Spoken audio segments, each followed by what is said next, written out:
Assalamualaikum warahmatullahi wabarakatuh. Saya Abdurrahman dari Universitas Pancasakti Bekasi. Pada video kali ini saya akan menjelaskan tentang ruang lingkup manajemen produksi. Jadi pengertian manajemen produksi adalah sebagai penataan proses pengubahan bahan mentah menjadi sebuah produk atau jasa yang diinginkan sehingga memiliki nilai jual. Produk ini sendiri dibagi menjadi beberapa kategori. Yang pertama adalah produksi yang diambil dari bahan mentah, kemudian diekstrak menjadi produk yang diinginkan. Misalnya ekstraksi minyak untuk dibuat menjadi berbagai macam produk. Yang kedua adalah produk yang didapatkan dengan cara memodifikasi bahan baik secara kimiawi atau parameter mekanis tanpa mengubah atribut fisik. Misalnya dilakukan dengan memanaskan bahan baku di suhu yang tinggi. Dan yang ketiga adalah produk yang dilakukan dengan cara perakitan. Misalnya perakitan laptop atau komputer atau perakitan sebuah kendaraan. Adapun fungsi manajemen produksi itu ada 4. Yang pertama adalah sebagai perencanaan, 2 proses pengolahan, jasa penunjang, dan sebagai pengendalian pengawasan. Jadi peranan manajemen produksi ini tentu saja sangat besar meskipun pada bisnis berskala kecil. Ketika manajemen produksi dilakukan dengan tepat, bukan tidak mungkin biaya produksi jadi mampu ditekan atau lebih efisien.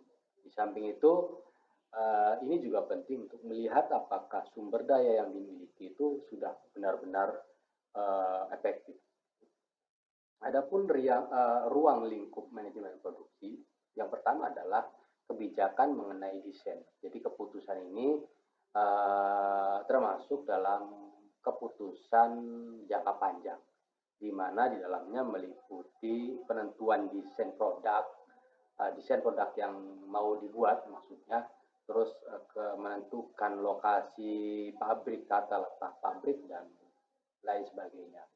Yang kedua adalah mengenai kebijakan atau keputusan mengenai transformasi. Jadi keputusan operasi ini bersifat jangka pendek. Adapun kaitannya keputusan ini adalah tentang keputusan taktis dan operasional. Jadi kebijakan ini meliputi atau mencakup misalnya jadwal produksi, anggaran produksi, dan lain-lain. Dan ketiga adalah tentang keputusan atau kebijakan mengenai perbaikan. Jadi kebijakan ini sifatnya lebih berkesinambungan, maka kebijakan ini dilakukan secara rutin. Berbagai kegiatan yang ada di dalamnya misalnya meliputi perbaikan secara kontinu atau maintenance. Adapun aspek-aspek manajemen produksi, yang pertama adalah perencanaan produksi. Artinya agar proses produksi yang dilaksanakan itu bisa berjalan dengan sistematis. Yang kedua adalah pengendalian produksi. Pengendalian produksi atau sebagai kontrol produksi sangat diperlukan agar proses produksi berjalan sesuai dengan perencanaan yang ditentukan. Dan yang ketiga adalah pengawasan produksi. Ini sangat penting juga karena bertujuan untuk mengawasi sebuah proses produksi agar hasil produksi itu sesuai dengan apa yang diharapkan dan tepat waktu.